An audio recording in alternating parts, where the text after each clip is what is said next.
ಬ್ರಹ್ಮನಿಷ್ಠಾಯ ವಿದ್ಮಹೇ ಸಂಯಮೀಂದ್ರಾಯ ಧೀಮಹಿ ತನ್ನಃ ಸಚ್ಚಿದಾನಂದಃ ಪ್ರಚೋದಯಾತ್. ನಮೋ ನಮಃ ಸದ್ಗುರುಪಾದುಕಾಭ್ಯಾಂ. ಓಂ ಶಾಂತಿ ಶಾಂತಿ ಶಾಂತಿ. ನಿನ್ನೆ ದಿವಸ ಪಂಚಕೋಶ ವಿವೇಕ ಪ್ರಕ್ರಿಯೆಯನ್ನು ನೋಡಿದ್ದೇವೆ. ಗೌಣಾತ್ಮಾಧ್ಯಾಸವನ್ನು ಬಿಡಿಸಿ ಮಿಥ್ಯಾತ್ಮಾಧ್ಯಾಸವನ್ನು ತೋರಿಸಿಕೊಟ್ಟು ಅದರಲ್ಲಿ 5 ಹಂತಗಳನ್ನು ಮಾಡಿ ಅದು ನೀನಲ್ಲ, ಅದು ಅಲ್ಲ, ಅದು ಅಲ್ಲ, ಅದು ಅಲ್ಲ, ಇದು ನೀನು. ಆನಂದಮಯಾತ್ಮನೂ ನೀನಲ್ಲ. ಆನಂದಮಯಾತ್ಮನಿಗೆ ಪುಚ್ಛವಾಗಿರುವ, ಆಸ್ಪದವಾಗಿರುವ, ಸ್ವರೂಪವಾಗಿರುವ ಆನಂದವೇ ನೀನು ಅಂತ ತಿಳ್ಕೋ. ಉಪನಿಷತ್ತಿನ ಮಂತ್ರ ಆನಂದೋ ಬ್ರಹ್ಮೇ ದಿವ್ಯಜಾನಾತ್ ಆನಂದಾಧ್ಯೇವ ಕಲ್ವಿಮಾನಿ ಭೂತಾನಿ ಆನಂದೇನ ಜಾತಾನಿ ಜೀವಂತಿ ಆನಂದಂ ಪ್ರಯಂತಿ ವಿಸಂವಿಶಂತಿ. ಆನಂದವೇ ನಮ್ಮ ಸ್ವರೂಪ ತೀರ್ಮಾನ ಮಾಡಿದ್ದಾರೆ. ಇಂದು ಅವಸ್ಥಾತ್ರಯ ವಿವೇಕ ಪ್ರಕ್ರಿಯೆ.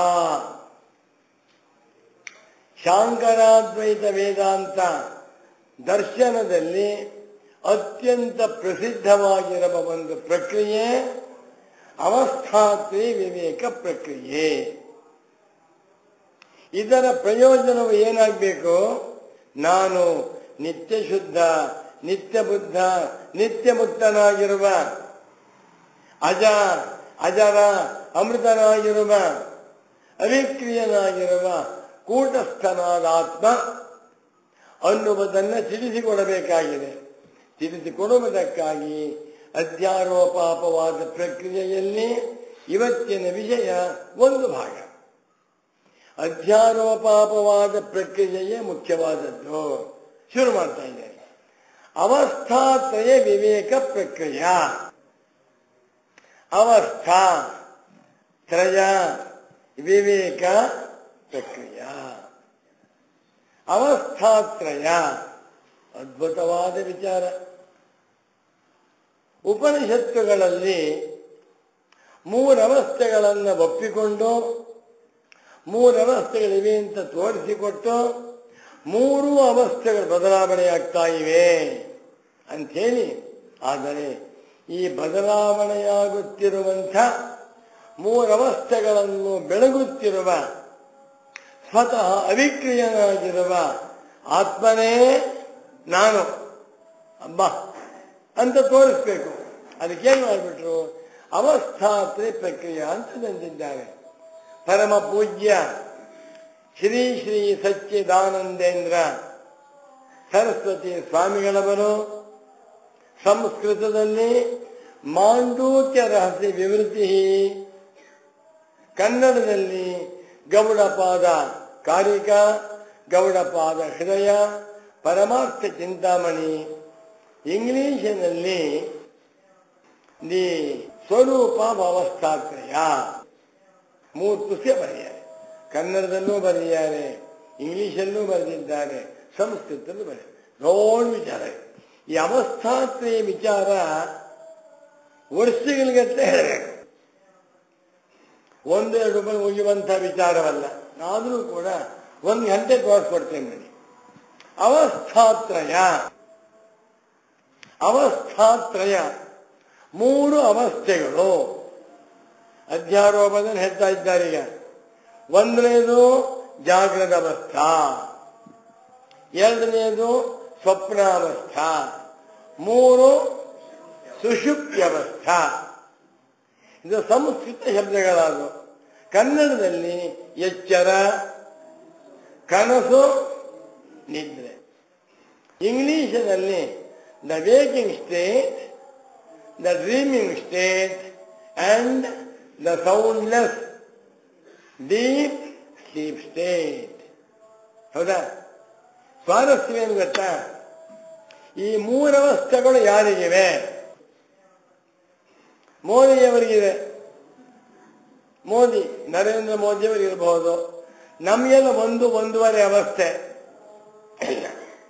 ಈ ಮೂರವಸ್ಥೆ ಎನ್ನುವಂತಹದ್ದು ಮೋದಿಯವರಿಗೂ ಮೂರೇ, ಟ್ರಂಪ್ ಅವರಿಗೂ ಮೂರೇ, ನಮ್ಮ ರಾಮನಾಥ್ ಕೋವಿಂದ್ ಅಂತಿದ್ದಾರೆ ಮಹಾತ್ಮರು, ರಾಷ್ಟ್ರಪತಿಗಳು, ಅವ್ರಿಗೂ ಮೂರೇ, ರಮಣ ಮಹರ್ಷಿಗಳಿಗೂ ಮೂರೇ ಅವಸ್ಥೆ. ಸಚ್ಚಿದಾನಂದೇಂದ್ರ ಸರಸ್ವತಿ ಸ್ವಾಮಿಗಳಿಗೂ ಮೂರೇ, ನಿಮಗೂ ಮೂರವಸ್ಥೆ. ಈ ಮೂರವಸ್ಥೆ ಎನ್ನುವಂತಹದ್ದು ಕಾಮನ್, ಯೂನಿವರ್ಸಲ್. ನೋಡಿ ಎಷ್ಟು ವಿಶೇಷ. ಬ್ರಾಹ್ಮಣ, ಕ್ಷತ್ರಿಯ, ವೈಶ್ಯ, ಶೂದ್ರ ಎಲ್ಲರಿಗೂ ಮೂರವಸ್ಥೆ. 3, 3.5, 4 ಅಂತಿಲ್ಲ. ದೊಡ್ಡ ಶ್ರೀಮಂತ ಒಬ್ಬ ಮುಖೇಶ್ ಅಂಬಾನಿ, 1000 ಕೋಟಿ ಆಸ್ತಿ ಇದೆ. ಅವನಿಗೆ ಎಷ್ಟು ಅವಸ್ಥೆಗಳು? ಎಚ್ಚರ,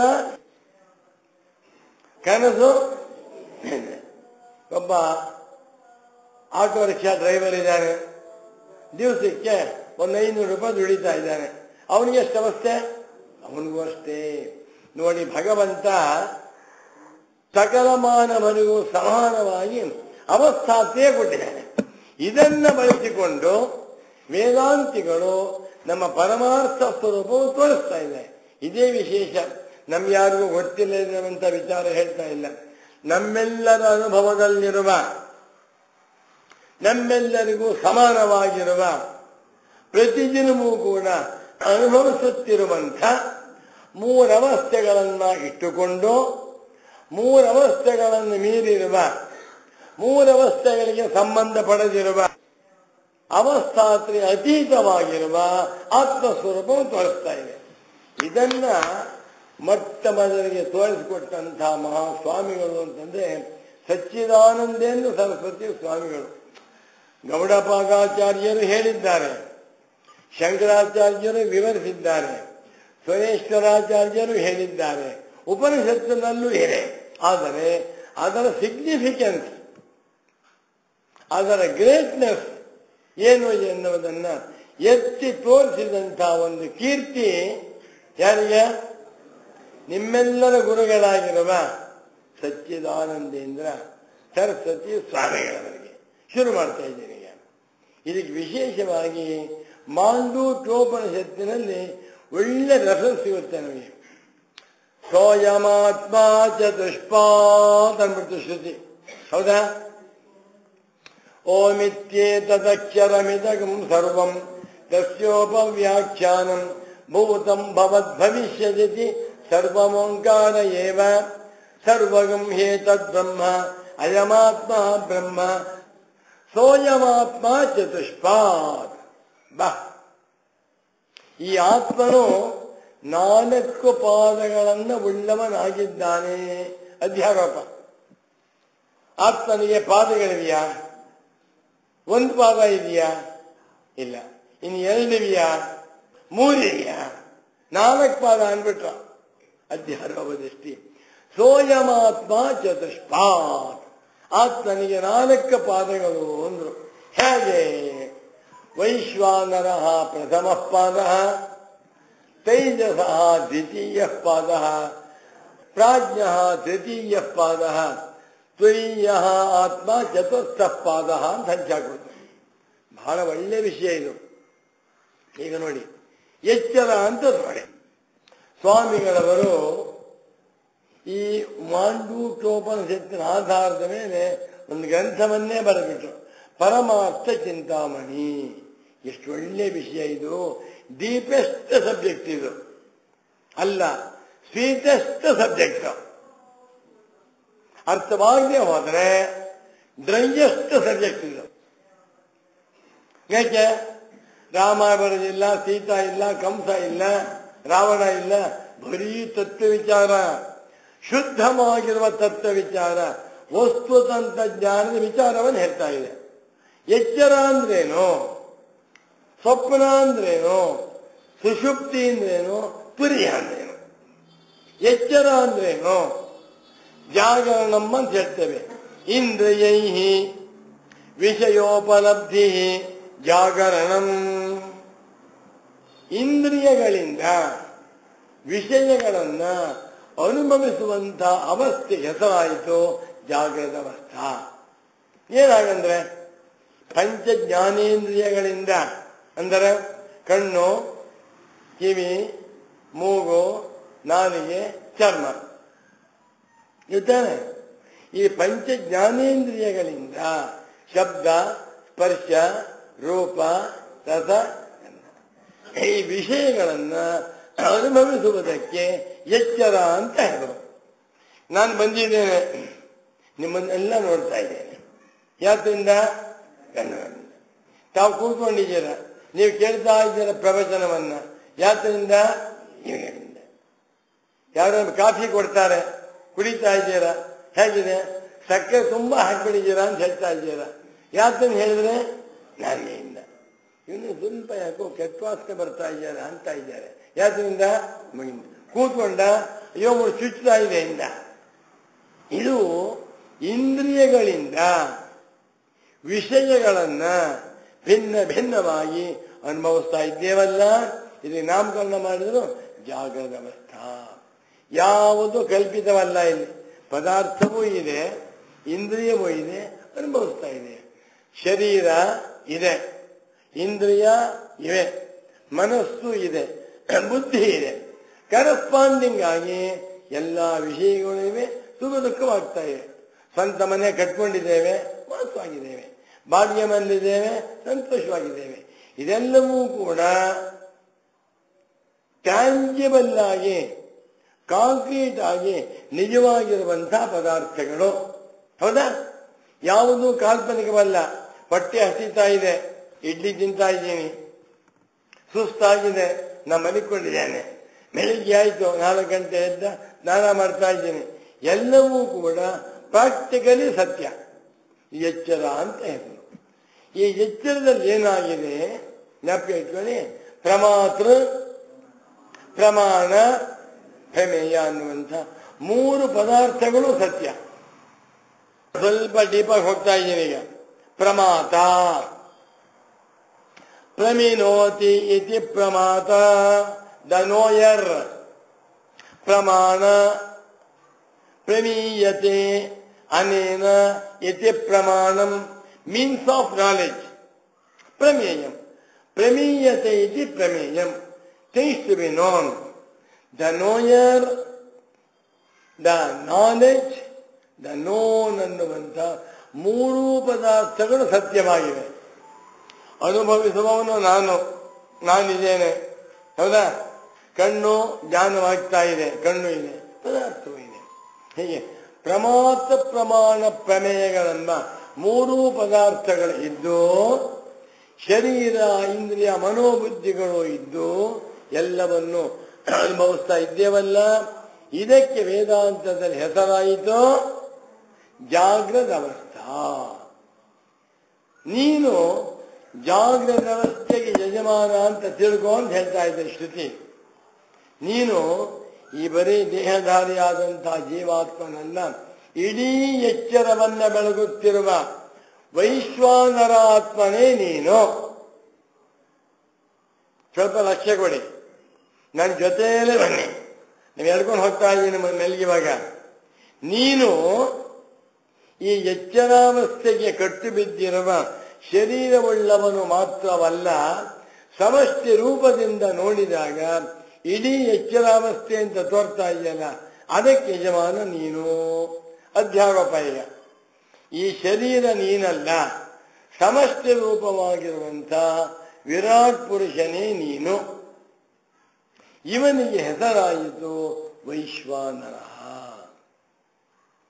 ವೈಶ್ವಾನರ ಪ್ರಥಮ ಪಾದ. ನಿನ್ನಲ್ಲಿ ಎಚ್ಚರ ಅಂತ ತೋರ್ತಾ ಇದೆ, ಎಚ್ಚರದಲ್ಲಿ ನೀನಿಲ್ಲ.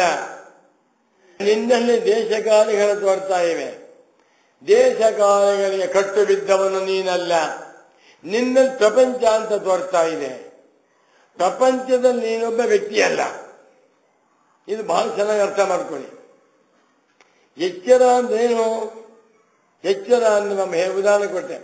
ಪ್ರಮಾತ ಪ್ರಮಾಣ ಪ್ರಮೇಯವೆಲ್ಲ ಎಚ್ಚರ. ಸ್ವರ್ಗಲೋಕ ಅಂತ ಹೇಳಿದೆ, ಎಲ್ಲಿದೆ ಅದು? ಎಚ್ಚರದಲ್ಲಿದೆ. ಬ್ರಹ್ಮಲೋಕ ಎಚ್ಚರದಲ್ಲಿದೆ. ನರಕಲೋಕ ಎಚ್ಚರದಲ್ಲಿದೆ. ದೊಡ್ಡ ಸಮುದ್ರ ಎಚ್ಚರದಲ್ಲಿದೆ. ಸೂರ್ಯ ಚಂದ್ರರು ಎಲ್ಲಿದ್ದಾರೆ? ಎಚ್ಚರದಲ್ಲಿದ್ದಾರೆ. ನಿನ್ನೆ ಇವತ್ತು ನಾಳೆ ಕಾಲ ಎಲ್ಲಿದೆ? ಎಚ್ಚರದಲ್ಲಿ. ಎಚ್ಚರಾವಸ್ಥೆ ಎನ್ನುವಂತಹದ್ದು ಅತ್ಯಂತ ವ್ಯಾಪಕವಾಗಿರುವ ಅವಸ್ಥೆ. ನಾವೇನ್ ಮಾಡ್ಕೊಂಡ್ಬಿಟ್ಟಿದ್ದೀವಿ? 24 ಗಂಟೆ ಇದೆ. 24 ಗಂಟೆಯಲ್ಲಿ ನಾನು 16 ಗಂಟೆ ಎಚ್ಚರವಾಗಿರ್ತೇನೆ. ಇನ್ನು 7.75 ಗಂಟೆ ನಿದ್ರೆ ಮಾಡ್ತೇನೆ. 1/4 ಗಂಟೆ ಸ್ವಪ್ನ. ತಪ್ಪು. 24 ಗಂಟೆ ಎನ್ನುವಂತಹ ಸಮಯ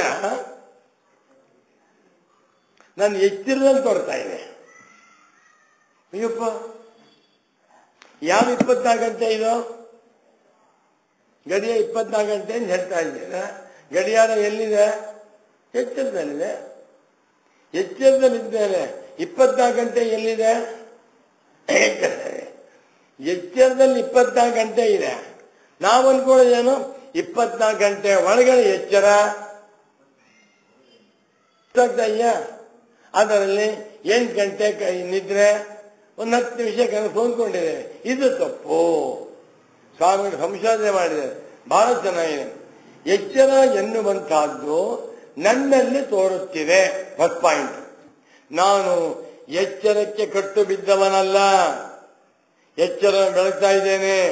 ಆ ಎಚ್ಚರದಲ್ಲಿ ಇಡೀ ಪ್ರಪಂಚ ತೋರ್ತಾ ಇದೆ. ಯಾವ್ಯಾವ ಪ್ರಪಂಚ? ಆಧ್ಯಾತ್ಮಿಕ ಪ್ರಪಂಚ, ಆದಿಭೌತಿಕ ಪ್ರಪಂಚ, ಆದಿದೈವಿಕ ಪ್ರಪಂಚ ಎಲ್ಲವೂ ಕೂಡ ಎಚ್ಚರದಲ್ಲಿ ತೋರಿ ಹಾರ್ತಾ ಇದೆ. ಹೇಗೆ ಗೊತ್ತಪ್ಪ ಅಂದ್ರೆ ಒಂದು ಅನುಭವ ತೋರಿಸ್ತೇನೆ ನೋಡಿ. ಎಚ್ಚರದಲ್ಲಿ ಹಗಲಾಗಿದೆ, ಸೂರ್ಯ ಬೆಳಗ್ತಾ ಇದ್ದಾನೆ, ಊಟ ಮಾಡಿದ, ಉಂಡ ಆಯಾಸ ಆಯ್ತು, ನಿದ್ದೆ ಬಂದ್ಬಿಡ್ತು. ಆ ನಿದ್ದೆಯಲ್ಲಿ ಕನಸು ಹೋದ. ಆ ಕನಸಿನಲ್ಲಿ ರಾತ್ರಿಯಾಗಿದೆ. ನಿಜವಾಗಿ ಎಚ್ಚರದಲ್ಲೇ. ಈ ಎಚ್ಚರ ಆ ಕನಸಿನಲ್ಲಿ ಇದೆಯಾ? ವಿಚಾರ ಮಾಡಬೇಕು ನೀವು. ಅಥವಾ ರಾತ್ರಿ ಮನೆಕೊಂಡ 11 ಗಂಟೆಗೆ, ರಾತ್ರಿ ಅದು ಕನಸಿನಲ್ಲಿ ಬೆಳಿಗ್ಗೆ ಆಗಿ ದೇವಸ್ಥಾನಕ್ಕೆ ಹೋಗಿರ್ತಾನೆ, ನದಿ ಸ್ನಾನ ಮಾಡ್ತಾ ಇರ್ತಾನೆ. ಈ ಎಚ್ಚರದ ಕಾಲ ಎಲ್ಲಾಯ್ತು? ಅರ್ಥ ಆಗ್ತಾ ಇದೆಯಾ? ಎಚ್ಚರದ ಹಗಲು ಕನಸಿನಲ್ಲಿಲ್ಲ, ಎಚ್ಚರದ ರಾತ್ರಿ ಕನಸಿನಲ್ಲಿಲ್ಲ. 24 ಗಂಟೆ ಅಂತ ಹೇಳ್ತಾ ಇದೀವಲ್ಲ, 24 ಗಂಟೆಗಳು ಎಚ್ಚರದಲ್ಲಿ ತೋರುವ ಪರಿಚ್ಛಿನ್ನವಾದ ವಸ್ತುವೇ ಹೊರತು ಗಂಟೆಗಳ ಒಳಗೆ ಎಚ್ಚರವಿಲ್ಲ. ಎಲ್ಲ ಏನ್ ತಿಳ್ಕೊಂಡ್ಬಿಟ್ಟಿದ್ದೇವೆ? 24 ಗಂಟೆ, 1 ತಿಂಗಳು, 30 ದಿವಸ. 30 ದಿವಸದಲ್ಲಿ ಒಂದೊಂದು ವಾರ ಅನ್ಕೋತೀವಿ. 30 ದಿವಸ ಯಾವುದದು? 30 ದಿವಸ ಅನ್ನುವಂತಹದ್ದು ಎಚ್ಚರದ 30 ದಿವಸ. 1 ವರ್ಷ ಅಂತ ಹೇಳ್ತಾ ಇದ್ದಾರೆ. 1 ವರ್ಷ ಅನ್ನುವಂತಹದ್ದು ಎಚ್ಚರದ ವರ್ಷ. ಸಮುದ್ರ ಸೃಷ್ಟಿಯಾಗಿ 10,000 ವರ್ಷ ಆಯಿತು ಅಂತಾನ. 10,000 ವರ್ಷ ಯಾವುದದ? ನೋಡಿದ್ರ, 10,000 ವರ್ಷಗಳ ಕಲ್ಪನೆ ಎಚ್ಚರದ ಒಳಗೆ. ಆದರೆ ನಾನ್ಯಾರು ಗೊತ್ತಾ? ಎಚ್ಚರವನ್ನೇ ಬೆಳಗ್ತಾ ಇದ್ದೇನೆ. ಎಚ್ಚರದಲ್ಲಿ ತೋರು ಹಾರುತ್ತಿರುವ, ಎಚ್ಚರದಲ್ಲೇ ಉಂಟಾಗುತ್ತಿರುವ ಎಲ್ಲ ಘಟನೆಗಳನ್ನು ನಾನು ಭಿನ್ನವಾಗಿದ್ದುಕೊಂಡು ಸಾಕ್ಷ್ಯ ಸ್ವರೂಪನಾಗಿ ಬೆಳಗುತ್ತಿರುವುದರಿಂದ ನಾನು ಎಚ್ಚರಕ್ಕೆ ಕಟ್ಟು ಬಿದ್ದಿಲ್ಲ. ಅರ್ಥ ಆಯ್ತಾ? ಇದು ಬೇಗ ಹೇಳ್ಬಿಡ್ತಾನೆ. ದೊಡ್ಡ ವಿಷಯ ಇದು. 1 ವಾರ ಇಟ್ಕೋಬೇಕು ನಾವು ಇದನ್ನ. ಅವಸ್ಥಾತ್ರಯ ಸಪ್ತಾಹ ಮಹೋತ್ಸವ ಬೇಡ, ಅವಸ್ಥಾತ್ರಯ ಮಾಸ ಮಹೋತ್ಸವ, ಅವಸ್ಥಾತ್ರಯ ಸಂವತ್ಸರ ಮಹೋತ್ಸವ. ನಿನ್ನೆ ಶುರುವಾಗಿದೆ ಜನವರಿ 1ನೇ ತಾರೀಕು 2021 ಜನವರಿ 1ನೇ ತಾರೀಕಿನ ದಿನ 1 ಗಂಟೆ ಅಷ್ಟು ವಿಷಯ ಇದೆ. ಸಂಕ್ಷೇಪ ಎಚ್ಚರದಲ್ಲಿ ದೇಶಕಾಲಗಳು ತೋರುತ್ತಿವೆ. ಎಚ್ಚರದಲ್ಲಿ ಆಧ್ಯಾತ್ಮಿಕ ಪ್ರಪಂಚ, ಆದಿಭೌತಿಕ, ದೈಹಿಕ ಪ್ರಪಂಚ ತೋರ್ತಾ ಇದೆ. ಇನ್ನು ಸ್ವಲ್ಪ ಹೇಳ್ತೇನೆ ನೋಡಿ. ಲೋಕಾಂತರ, ಜನ್ಮಾಂತರ ಅಂತೀವಿ, ಇದೂ ಕೂಡ ಎಚ್ಚರ ಬಳಿಗೆ ತೋರ್ತಾ ಇದೆ. ಇನ್ನು ಮುಂದಕ್ಕೆ ಹೋದರೆ ದೇವತೆಗಳು, ತ್ರಿಮೂರ್ತಿಗಳು, ನವಗ್ರಹಗಳು, ಸೂರ್ಯಾದಿಗಳು ಎಲ್ಲರೂ ಕೂಡ ಎಚ್ಚರಾವಸ್ಥೆಗೆ ಕಟ್ಟು ಬಿದ್ದಿದ್ದಾರೆ. ಎಚ್ಚರಾವಸ್ಥೆಯಿಂದ ಜಾರಿಕೊಂಡು ಸ್ವಪ್ನಕ್ಕೆ ಹೋದ ಕೂಡಲೇ ಎಚ್ಚರದ ಸೂರ್ಯ ಇಲ್ಲ, ಎಚ್ಚರದ ನವಗ್ರಹಗಳಿಲ್ಲ, ಎಚ್ಚರದ ಪುರೋಹಿತರಿಲ್ಲ, ಎಚ್ಚರದ ತಾಯಿ ತಂದೆ ಇಲ್ಲ, ಎಚ್ಚರದ ಶರೀರವಿಲ್ಲ, ಎಚ್ಚರದ ಅರಮನೆ ಇಲ್ಲ, ಎಚ್ಚರದ ಡಿಪಾಸಿಟ್ ಇಲ್ಲ, ಎಚ್ಚರದ ಕಾರಿಲ್ಲ. ಎಲ್ಲಿ ಸ್ವಪ್ನಕ್ಕೆ ಹೋದರೆ ಆಲ್ ಟುಗೆದರ್ ಡಿಫರೆನ್ಸ್. ಆದರೆ ನಾನಿದೆಯೋ ಇಲ್ವಾ? ಎಚ್ಚರವಿತ್ತು, ಎಚ್ಚರದ ಬೆಳಗ್ತಾ ಇದ್ದೇನೆ, ಎಚ್ಚರದ ಆಗು ಹೋಗುಗಳನ್ನೆಲ್ಲ ನೋಡ್ತಾ ಇದ್ದೇನೆ. ಎಚ್ಚರ ಹೋಯಿತು, ಕನಸು ಬಂತು, ಕನಸು ಬಂದಾಗ ಆ ಕನಸನ್ನು ಬೆಳಗ್ತಾ ಇದ್ದೇನೆ. ಆ ಕನಸಿನಲ್ಲಿ ನಾನು ಏನೇನು ನೋಡ್ತಾ ಇದ್ದೇನೋ ಅದ್ಯಾವುದೋ ಎಚ್ಚರದಲ್ಲಿಲ್ಲ. ಇದಕ್ಕೆ 1000 ಉದಾಹರಣೆ ಕೊಡ್ಬೋದು. 2 ಉದಾಹರಣೆ ಕೊಡ್ತೇನೆ ನೋಡಿ. ನಾನು ಕನಸಿಗೆ ಹೋದೆ, ನಾನು ಎಚ್ಚರದಲ್ಲಿ ಒಂದು ಆಕ್ಸಿಡೆಂಟ್ ಆಗಿಬಿಟ್ಟಿದೆ ಅಂತ ಇಟ್ಕೊಳ್ಳಿ. ಆಸ್ಪತ್ರೆಯಲ್ಲಿದ್ದೇನೆ. ಡಾಕ್ಟರ್ ಹೇಳ್ತಾರೆ 3 ತಿಂಗಳು ಮಲ್ಕೊಂಡಿರಪ್ಪ ಅಂತಾರೆ. ಕಾಲು ಅಲ್ಲಾಡ್ಸಕ್ಕೆ ಆಗ್ತಾ ಇಲ್ಲ ಎಚ್ಚರದಲ್ಲಿ. ಯಾಕೆ? ಬ್ಯಾಂಡೇಜ್ ಹಾಕ್ಬಿಟ್ಟಿದ್ದಾರೆ, ತುಂಬಾ ಕಷ್ಟವಾಗಿದೆ. ನಾ ಕನಸಿಗೆ ಹೋದೆ. ಕನಸಿಗೆ ಹೋದಾಗ ರನ್ನಿಂಗ್ ರೇಸ್ ಕಾಲಲ್ಲಿ ಬಂತು ನಿಮಗೆ. ಅನುಭವ ನೋಡ್ಕೊಳ್ಳಿ. ಹೌದು, ಎಚ್ಚರದಲ್ಲಿ ನನಗೆ ಕಾಲಿಲ್ಲ, ಕೆಲಸ ಮಾಡ್ತಾ ಇಲ್ಲ. ಕನಸಿನಲ್ಲಿ ಹೊಟ್ಟಾದ ಓಡಾಡ್ತಾ ಇದ್ದೇನೆ. ಎಚ್ಚರ ಕಣ್ಣು ಆಪರೇಷನ್ ಆಗಿದೆ, ಹಿಂದಿನ ಕಾಲದ ಮಾತು, ಕಣ್ಣು ಕಟ್ಬಿಟ್ಟಿದ್ದಾರೆ. ಕನಸಿಗೆ ಹೋದೆ, ಕನಸಿನಲ್ಲಿ ಪ್ರಜಾವಾಣಿ ಓದ್ತಾ ಇದ್ದೇನೆ. ಕಣ್ಣಲ್ಲಿತ್ತು. ಎಚ್ಚರದ ಕಾಲು ಕನಸಿನಲ್ಲಿಲ್ಲ, ಎಚ್ಚರದ ಕಣ್ಣು ಕನಸಿನಲ್ಲಿಲ್ಲ. ನಾ ಪಕ್ಕದಲ್ಲೇ ಪುಸ್ತಕ ಇಟ್ಟು ಮಲ್ಕೊಂಡೆ. ಬ್ರಹ್ಮಸೂತ್ರ ಭಾಷ್ಯ ಓದ್ತಾ ಓದ್ತಾ ನಿದ್ದೆ ಬಂದ್ಬಿಡ್ತು. ಕೈ ಹಿಡಿದ್ರೆ ಬ್ರಹ್ಮಸೂತ್ರ ಭಾಷ್ಯ, ಶಾಂಕರ ಭಾಷ್ಯ, ನಿದ್ದೆ ಬಂದ್ಬಿಡ್ತು. ಆ ನಿದ್ರೆ ಹೋದಾಗ ಈ ಬ್ರಹ್ಮಸೂತ್ರ ಭಾಷ್ಯ ಇದೆಯಾ? ನಿಜವಾಗಿ ಮೈ ಮೇಲೆ ಚಿನ್ನದ ಸರ ಹಾಕೊಂಡಿದ್ದೇನೆ, ಚಿನ್ನದ ಬಳೆ ಹಾಕೊಂಡಿದ್ದೇನೆ, 1 kg ಆಭರಣ, 40 ಲಕ್ಷ. ಹಾಕೊಳ್ಳಿ ಬಿಡಿ ಪಾಪ, ನಮಗೆ ಹೊಟ್ಟೆ ಕಿಚ್ಚಿಲ್ಲ. ಉದಾಹರಣೆ ಕೊಡ್ತಾ ಇದ್ದೀನಿ. 40 ಲಕ್ಷ ಬೆಲೆ ಬಾಳುವಂತ ಆಭರಣ ಹಾಕೊಂಡಿದ್ದಾರೆ. ನಿದ್ರೆ ಅನ್ಸುತ್ತೆ.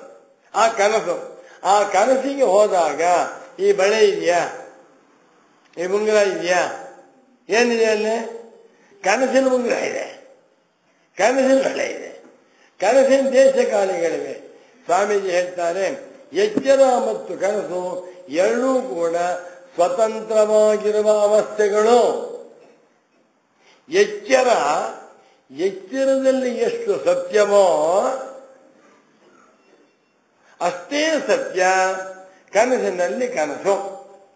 ಆ ಕನಸಿಗೆ ಹೋದಾಗ ಅದನ್ನ ಯಾರೂ ಕೂಡ ಕನಸು ಅಂತ ತಿಳ್ಕೊಳ್ಳಿಲ್ಲ.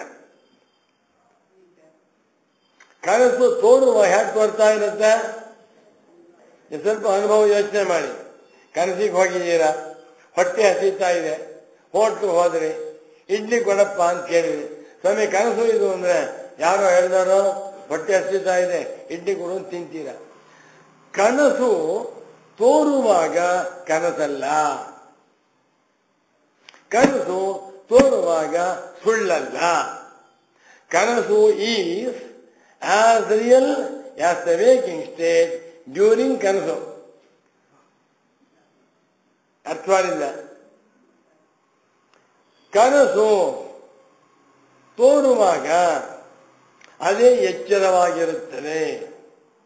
ಅದೇ ಎಚ್ಚರವಾಗಿರುವುದರಿಂದ ಈ ಎಚ್ಚರ ಲೆಕ್ಕಕ್ಕೆ ಇಲ್ಲ.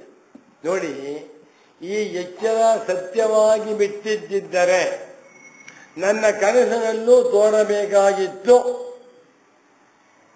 ಎಚ್ಚರದಿಂದ ಕನಸಿಗೆ ಒಂದು ಗುಂಪಿನ ತಗೊಂಡೋಗಾತ?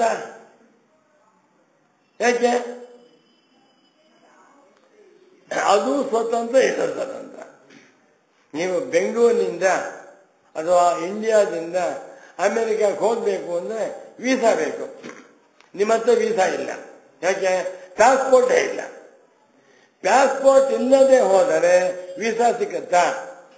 ವೀಸಾ ಇಲ್ಲದೆ ಹೋದರೆ ಇಂಡಿಯಾದಿಂದ ಅಮೆರಿಕಕ್ಕೋ ಲಂಡನ್ಗೋ ಜರ್ಮನಿಗೆ ಹೋಗಕ್ಕಾಗತ್ತಾ?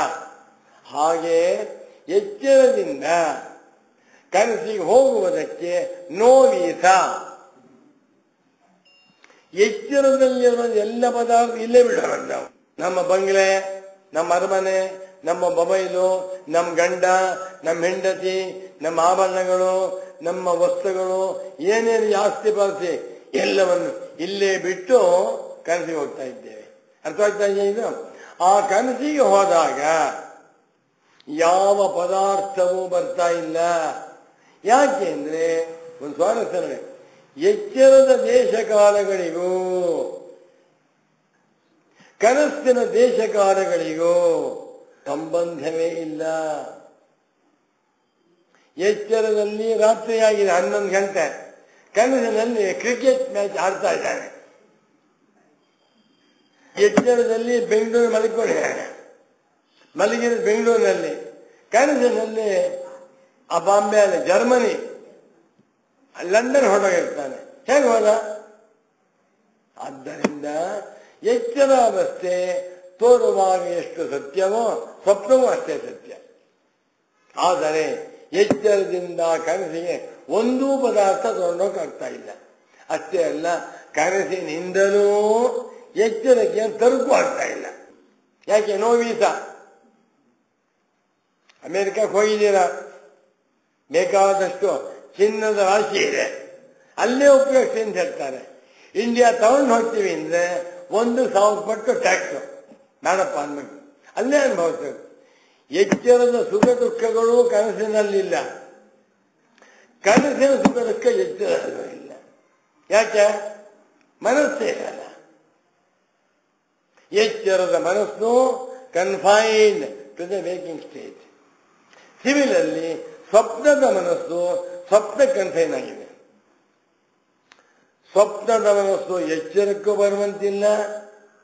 ಒಬ್ಬ ಮನುಷ್ಯನಿಗೆ ತುಂಬಾ ದುಃಖವಾಗಿಬಿಟ್ಟಿದೆ, ತಪ್ಪು ಮಾಡಿದ್ದಾನೆ, ಕಳ್ಳತನ ಮಾಡಿದ್ದಾನೆ, ಮಲ್ದಕ್ಕೆ ಸಿಕ್ಕಾಕೊಂಡ್ಬಿಟ್ಟಿದ್ದಾನೆ, 10 ಮರ್ಡರ್ ಮಾಡಿದ್ದಾನೆ ಅಂತ ಇಟ್ಕೊಳ್ಳಿ. ಅವನಿಗೆ ತಪ್ಪಿದ್ರೆ ಓಡಾಡ್ತಾ ಇದ್ದ, ಸಿಕ್ಕಾಕೊಂಡ, ಕೊನೆಗೆ ಅವನಿಗೆ ಡೆತ್ ಸೆಂಟೆನ್ಸ್ ಕೊಟ್ಟಿದ್ದಾರೆ, ನಾಳೆ ಸಾಯಬೇಕು ಅಂತ ಇಟ್ಕೊಳ್ಳಿ. ಎಷ್ಟು ದುಃಖ ಇರುತ್ತೆ ಅವನಿಗೆ, ಹೌದಾ? ಊಟ ಬೇಡ, ಏನು ಬೇಡ ಅಂತಾನೆ, ದುಃಖ ಮುಳುಗಿಬಿಟ್ಟಿದ್ದಾನೆ. ಅವನು ಕನಸಿಗೆ ಹೊಟ್ಟೋಣ. ಕನಸಿಗೆ ಹೋದಾಗ ಈ ದುಃಖ ಇರುತ್ತೆ ಅವನಿಗೆ. ಯಾಕೆ? ನಿದ್ರೆಯಲ್ಲ, ಕನಸಿಗೆ ಹೋದಾಗ ತಪ್ಪು ಮಾಡಿದ್ದೇನೆ ಅಂತೂ ಇಲ್ಲ, ಏನು ಅಂತೂ ಇಲ್ಲ. Different world, different experience. ಅದೇ ರೀತಿಯಲ್ಲಿ ಎಚ್ಚರದಲ್ಲಿ ಒಳ್ಳೆ ಕೆಲಸ ಮಾಡ್ದ, ಅವನಿಗೆ ನೋಬೆಲ್ ಪ್ರೈಸ್ ಕೊಡ್ತಾ ಇದ್ದಾರೆ ನಾಳೆ. ಬಹಳ ಸಂತೋಷ ಮಾಡಿದೆ, ಉತ್ಸಾಹವಾಗಿದೆ. ನಾಳೆ ನೋಬೆಲ್ ಪ್ರೈಸ್ ತಗೋತಾ ಇದ್ದೀನಿ ನಾನು ಅಂತೇಳಿ ಅನೌನ್ಸ್ ಮಾಡಿದ್ದಾನೆ. ತುಂಬಾ ಸಂತೋಷವಾಗಿದೆ. ಅವನು ಕನಸಿಗೆ ಹೋಗ್ಬಿಟ್ಟ, ನಿದ್ದೆ ಮಾಡ್ತಾ ಕನಸು ಬಂದ್ಬಿಟ್ಟು. ಆ ಕನಸಿನಲ್ಲಿ ಅವನಿಗೆ ಈ ನೋಬೆಲ್ ಪ್ರೈಸ್ ಸಿಗುತ್ತಾ? ದುಃಖವೂ ಕನಸಿಗೆ ಬರ್ತಾ ಇಲ್ಲ, ಸಂತೋಷವೂ ಬರ್ತಾ ಇಲ್ಲ. ಯಾಕಪ್ಪ ಅಂದ್ರೆ ಎರಡು ಅವಸ್ಥೆಗಳು ಅತ್ಯಂತ ಭಿನ್ನ ಭಿನ್ನ ಅಲ್ಲ, ಅತ್ಯಂತ ಸ್ವತಂತ್ರ ಅಲ್ಲ. ಎರಡೂ ಕೂಡ ಒಂದಕ್ಕೂ ಮತ್ತೊಂದಕ್ಕೂ ಸಂಬಂಧವೇ ಇಲ್ಲ. ಆದರೆ ಎಚ್ಚರವಿದ್ದಾಗ ಕನಸಿಲ್ಲ, ಕನಸಿದ್ದಾಗ ಎಚ್ಚರವಿಲ್ಲ. ಯಾಕೆ?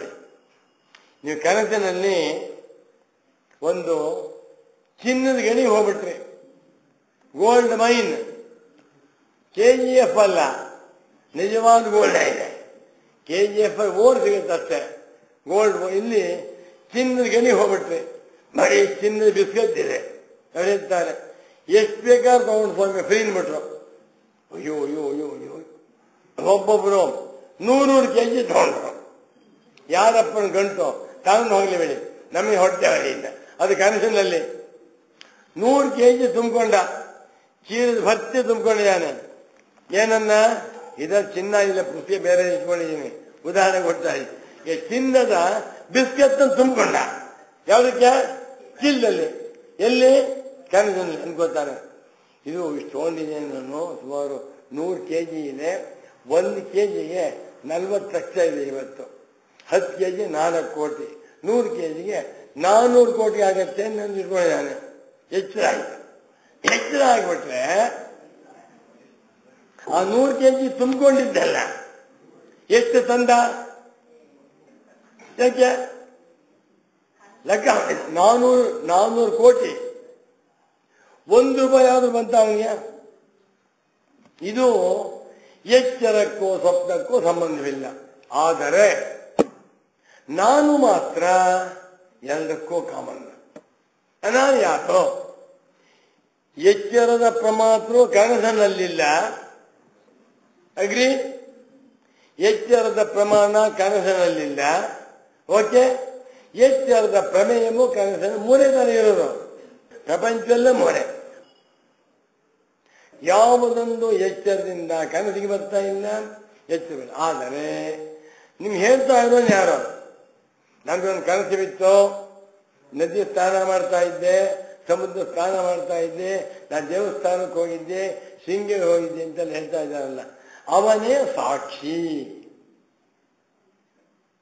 ಅವನೇ ಪ್ರತ್ಯಗಾತ್ಮ, ಅವನೇ ನಾನು ಅಂತ ತಿಳ್ಕೊ. ಮೊದಲು ಎಚ್ಚರಾವಸ್ಥೆಯನ್ನು ಹೇಳಿ, ಎಚ್ಚರಾವಸ್ಥೆಯ ಪರಮಾರ್ಥ ಅಂತ ತೋರಿಸ್ಕೊಟ್ಟು ಎಚ್ಚರವನ್ನ ಮೊದಲನೇ ಪಾದ ಅಂತ ಹೇಳಿಬಿಟ್ಟು ಮುಂದೆ ಹೇಳ್ತಾ ಇದೆ, ಎಚ್ಚರವು ಸತ್ಯವಲ್ಲ. ಎಚ್ಚರವು ನಿಜವಾಗಿ ಸತ್ಯವಾಗಿದ್ದು ಬಿಟ್ಟಿದ್ದರೆ ಮುಂದುವರಿಸಿ, ಕನಸಿನಲ್ಲೂ ಬರಬೇಕಾಗಿತ್ತು. ಏನು ಹೇಳ್ತಾ ಇದೆ? ಚೀಲದ ಭರ್ತಿ ದುಡ್ಡಿದೆ, 10 ಕೋಟಿ ದುಡ್ಡಿದೆ, ನಿದ್ದೆ ಬಂದ್ಬಿಡ್ತು. ಚೀಲ ಇಟ್ಕೊಂಡೇ ಮಲ್ಕೊಂಡು ನಿದ್ದೆ ಬಂದ್ಬಿಡ್ತೀಯ. ಆ ನಿದ್ರೆ ಕನಸು ಬಿತ್ತು. ಆ ಕನಸಿನಲ್ಲಿ 10 ಕೋಟಿ ದುಡ್ಡಿದೆ, 1 ರೂಪಾಯಿ ಯಾವುದು ಸಿಗುತ್ತಾ? ಹೋಟ್ಲು ಹೋದ, ಕನಸಿನಲ್ಲಿ 4 ಇಡ್ಲಿ ತಿಂದ, ಎಷ್ಟಪ್ಪ ದುಡ್ಡು ಅಂತ ಕೇಳಿದ್ರು, 50 ರೂಪಾಯಿ ಹೇಳಿದ. ಸರ್ ದುಡ್ಡು ನಾನು ತಂದ್ಕೊಡ್ತೀನಿ, ಇನ್ನ ಚೀಲ ಇದೆ, 10 ಕೋಟಿ ಇದೆ, ದುಡ್ಡು ಕೊಟ್ಟು ಹೋಗು ಅಂದ. ಈ ಚೀಲನೂ ಇಲ್ಲ, ದುಡ್ಡು ಇಲ್ಲ. ಎಲ್ಲಿ? ಕನಸಿನಲ್ಲಿ ಬೇಕಾದ ಸಂಪಾದನೆ ಮಾಡಿದ ದುಡ್ಡು ಇಟ್ಕೊಂಡಿದ್ದಾನೆ, ಕೋಟ್ಯಾಧೀಶರಾಗ್ಬಿಟ್ಟ, ಲಾಟ್ರಿ ಹೊಡೆದ್ಬಿಡ್ತ ಅವನಿಗೆ. ಎಲ್ಲಿ? ಕನಸಿನಲ್ಲಿ 10 ಕೋಟಿ ಲಾಟ್ರಿ ಹೊಡೀತು, ಎಚ್ಚರವಾಯ್ತು. ಎಷ್ಟು ಸಿಗುತ್ತೆ? ತರಲಿ ಅಲ್ಲಿಂದ. ಕನಸಿನಲ್ಲಿ 10 ಕೋಟಿ ಬಂದಿದೆ, ಪ್ಲಾನ್ ಮಾಡ್ತಿರ್ತಾನೆ. 4 ಜನ ಮಕ್ಕಳಿಗೆ 2 ಕೋಟಿ ಕೊಟ್ಕೊಳ್ಳೋಣ, ನನ್ಗೆ 2 ಕೋಟಿ, 5 ಜನ ಆಯ್ತು. ಆದ್ಮೇಲೆ ಎಲ್ಲ ಪ್ಲಾನ್ ಮಾಡಿದ, ಎಚ್ಚರವಾಯ್ತು. ಗೃಹ ಪ್ರವೇಶವಾಗತ್ತಾ? ಯೋಚನೆ ಮಾಡಿ. ಕನಸಿನಲ್ಲಿ ಬಹಳ ಕಷ್ಟಪಟ್ಟು ಸೈಟ್ ತಗೊಂಡ, 40-60 1 ಕೋಟಿ ಕೊಟ್ಟು ತಗೊಂಡ, ಬಿಲ್ಡಿಂಗು ಕಟ್ಟಿಸ್ತಾ. ಎಲ್ಲಿ?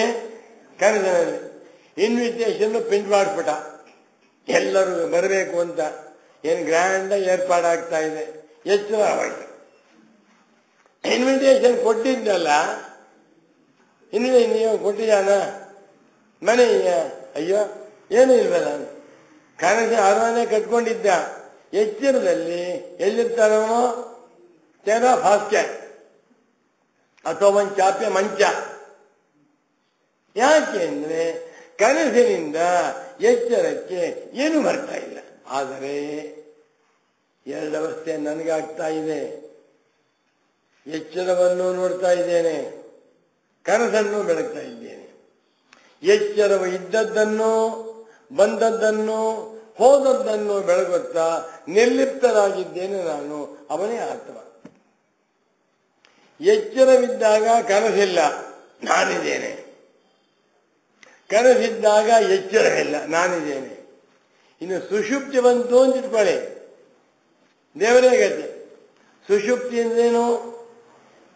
ಯತ್ರ ಸುಪ್ತೋ ನ ಕಂಚನ ಕಾಮಂ ಕಾಮಯತೆ ನ ಕಂಚನ ಸ್ವಪ್ನಂ ಪಶ್ಯತಿ ತತ್ ಸುಷುಪ್ತಂ. ಗಾಢ ನಿದ್ರೆಯಲ್ಲಿ ಪ್ರಮಾತ್ರವಿಲ್ಲ, ಪ್ರಮಾಣವಿಲ್ಲ, ಪ್ರಮೇಯವೂ ಇಲ್ಲ. ಗಾಢ ನಿದ್ರೆಯಲ್ಲಿ ದೇಶಕಾಲಗಳಿಲ್ಲ. ಗಾಢ ನಿದ್ರೆಯಲ್ಲಿ ಶರೀರ, ಇಂದ್ರಿಯ, ಮನಸ್ಸು ಯಾವುದೂ ಇಲ್ಲ. ನಾನಿದ್ದೀನೋ ಇಲ್ವೋ? ಯಾವ ರೂಪದಿಂದಿದ್ದೆ ನಾನು? ಪ್ರಮಾತ್ರವಾಗಿದ್ದ. ಸುಷುಪ್ತಿಯಲ್ಲಿ ನಾನು ಡಾಕ್ಟರ್ ಸುಬ್ರಹ ಶರ್ಮನಾಗಿದ್ದ. ನೀವು ಸುಷುಪ್ತಿಯಲ್ಲಿ ಶ್ರೀಹರಿಯಾಗಿದ್ರ? ಯಾಕೆ? ಈ ಉಪಹಾರ ಇಲ್ಲೇ ಬಿಟ್ಟು ಹೋಗಬೇಕು. ಸುಷುಪ್ತಿಗೆ ಹೋದಾಗ ಅಲ್ಲಿ ಯಾವ ಪ್ರಮಾಣಗಳಿಲ್ಲ, ಯಾವ ಪ್ರಮೇಯವಿಲ್ಲ, ಶರೀರವೂ ಇಲ್ಲ, ಏನೂ ಅನುಭವ. ಸುಖ ಇಲ್ಲ, ದುಃಖ ಇಲ್ಲ, ರಾಗವಿಲ್ಲ, ದ್ವೇಷವಿಲ್ಲ, ಲಾಭವಿಲ್ಲ, ನಷ್ಟವಿಲ್ಲ. ಇನ್ನು ಮುಂದಕ್ಕೆ ಹೋಗೋಣ. ಪುಣ್ಯವಿಲ್ಲ, ಪಾಪವಿಲ್ಲ. ಅಮಾವಾಸ್ಯೆ ಬಂದ್ಬಿಟ್ಟಿದೆ. ತರ್ಪಣ ಕೊಡಬೇಕು ಅಂತೆಲ್ಲ ಸಿದ್ಧವಾಗಿದ್ದಾನೆ. ಒಳ್ಳೆ ನಿಷ್ಠಾವಂತ, ಅನುಷ್ಠಾನ ತತ್ಪರ, ಶಿಖಾವಂತ. ನಾಳೆ ದಿವಸ ತರ್ಪಣ ಕೊಡಬೇಕಾಗಿದೆ. ದರ್ಬೆ ಇಟ್ಕೊಂಡಿದ್ದಾನೆ, ಎಲ್ಲಿ ಇಟ್ಕೊಂಡಿದ್ದಾನೆ, ರಾತ್ರಿ ಮನಿಕಮಠ ನಿದ್ರೆ ಮಾಡ್ತಾರೆ. ಆ ನಿದ್ರೆಯಲ್ಲಿ ಅವನಿಗೆ ಅಮಾವಾಸ್ಯೆ ಇದೆಯಾ,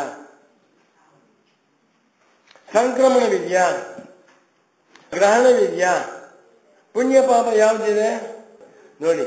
ಸುಷುಪ್ತಿಗೆ ಹೋದಾಗ ಎಚ್ಚರವೂ ಇಲ್ಲ, ಕನಸೂ ಇಲ್ಲ. ಎಚ್ಚರವನ್ನು ನಾವು ಸತ್ಯ ಅಂತ ಮಾಡಿಕೊಂಡಿದ್ದೇವೆ, ಕನಸನ್ನ ವಾಸನಾಮಯ ಅಂತ ಹೇಳ್ತಾನೆ. ಎಚ್ಚರದಲ್ಲಿ ಏನು ನೋಡಿದ್ವೋ ಅದರ ವಾಸನೆ ಕನಸಿನಲ್ಲಿ. ಸುಷುಪ್ತಿಯಲ್ಲಿ ಅನುಭವನೂ ಇಲ್ಲ, ವಾಸನೆಯೂ ಇಲ್ಲ, ನೋಡೋನೂ ಇಲ್ಲ, ನೋಡುವಿಕೆಯೂ ಇಲ್ಲ, ನೋಡಲ್ಪಡುವಂತಹ ವಸ್ತುಗಳು ಇಲ್ಲ. ಹಾಗಾದ್ರೆ ಶೂನ್ಯ ನೋಡ್ವೆ. ಸುಷುಪ್ತಿಯಲ್ಲಿ ಏನೂ ಇಲ್ಲ ಅಂತ ಹೇಳ್ತಾ ಇರೋನು ಯಾರೋ? ನೆನ್ನೆ ನಿದ್ದೆ ಬಂದ್ಬಿಟ್ಟಿತ್ತು, ನನಗೆ ಸುಸ್ತಾಗ್ಬಿಟ್ಟಿತ್ತು, ನಿದ್ದೆ ಮಾಡ್ತಾ ಇದ್ದೆ. ಅಲ್ಲಿ ಏನೂ ಕಾಣಿಲ್ಲ. ಸುಷುಪ್ತಿಯಲ್ಲಿ ಪೇಪರ್ ಓದಿದೇನಪ್ಪ, ಪ್ರಜಾವಾಣಿನ ಇಲ್ಲ. ಬ್ರಹ್ಮಸೂತ್ರ ಭಾಷೆ ಓದಿದೆಯೇನಪ್ಪ, ಇಲ್ಲ. ಊಟ ತಿಂಡಿ ಮಾಡಿದೇನಪ್ಪ, ಇಲ್ಲ. ಮೈಸೂರಿಗೆ ಹೋಗಿಯ ಕಾಲದಲ್ಲಿ ಏನು ಇಲ್ಲ, ಇಲ್ಲ, ಇಲ್ಲ. ಹಾಗಾದ್ರೆ ಶೂನ್ಯವಾದ ಸುಷುಪ್ತಿಯಲ್ಲಾಗುತ್ತಿರುವಂತಹ ಅನುಭವವನ್ನ ನೋಡುತ್ತಿದ್ದ ಸಾಕ್ಷ್ಯ ಸ್ವರೂಪನೇ ನಾನು ಅಂತ ತಿಳ್ಕೋ. ಹೌದಾ? ಹೇಗೆ ಎಚ್ಚರದಿಂದ ಸ್ವಪ್ನಕ್ಕೇನೂ ಬರ್ತಾ ಇಲ್ವೋ, ಸ್ವಪ್ನದಿಂದ ಎಚ್ಚರಕ್ಕೂ ಏನು ಬರ್ತಾ ಇಲ್ವೋ, ಅದೇ ರೀತಿಯಲ್ಲಿ ಎಚ್ಚರದ ಕನಸಿನ ಯಾವುದೇ ಒಂದು ಸಣ್ಣ ಪದಾರ್ಥ ಗಾಢ ನಿದ್ರೆಗೆ ನೋ ಎಂಟ್ರಿ, ಪ್ರವೇಶ ಮಾಡುವಂತಿಲ್ಲ. ನೋಡಿ, ಎಚ್ಚರದ ದೇಶ ಕಾಲಗಳಾಗಲಿ, ಕನಸಿನ ದೇಶ ಕಾಲಗಳಾಗಲಿ, ಎಚ್ಚರದ ಪ್ರಮಾಣ ಪ್ರಮೇಯಗಳಾಗಲಿ, ಕನಸಿನ ಪ್ರಮಾಣ ಪ್ರಮೇಯಗಳಾಗಲಿ ಸುಷುಪ್ತಿ ಇದ್ದಾರ? ನಿಮ್ಮ ಅನುಭವ ನೋಡ್ಕೊಳ್ಳಿ. ನಾನು ಸುಷುಪ್ತಿಗೆ ಹೋದಾಗ ನಾನು ಪ್ರೊಫೆಸರ, ಎಂಜಿನಿಯರ್, ಎಲ್ಲಿ ಎಚ್ಚರದಲ್ಲಿ famous professor, famous doctor, famous dentist. ಆದರೆ ಸುಷುಪ್ತಿಯಲ್ಲಿ ಡೆಂಟಿಸ್ಟ್ ಅಲ್ಲ, ಡೆಂಟಿಸ್ಟ್ ಅಲ್ಲ, ಗೃಹಸ್ಥನಲ್ಲ, ಸನ್ಯಾಸಿ ಅಲ್ಲ, ಹೆಂಗಸಲ್ಲ, ಗಂಡಸಲ್ಲ. ಆಗ ಸುಷುಪ್ತಿಯಲ್ಲಿ ಶೂನ್ಯವೇ, ಏನು ಇತ್ತಿಲ್ವೇ ಅಂದ್ರೆ ಆ ಸುಷುಪ್ತಿ ಅವಸ್ಥೆಯನ್ನ ಸಾಕ್ಷ್ಯ ರೂಪದಿಂದ ಬೆಳಗಿದಂಥ ಆತ್ಮನೇ. ಹೌದಾ? ಆದ್ದರಿಂದ ಕಠೋಪನಿಷತ್ ಹೇಳ್ತಾ ಇದ್ದ ನಮಗೆ, ಸ್ವಪ್ನಾಂತಂ ಜಾಗರಿತಾಂತಂಚ ಉಭೌ ಯೇನಾನುಪಶ್ಯತಿ ಮಹಾಂತಂ ವಿಭುಮಾತ್ಮಾನಂ ಮತ್ವ ಏನೋ ನಶೋ ಎಲ್ಲ ಸುಳ್ಳು ಕಣಯ್ಯ.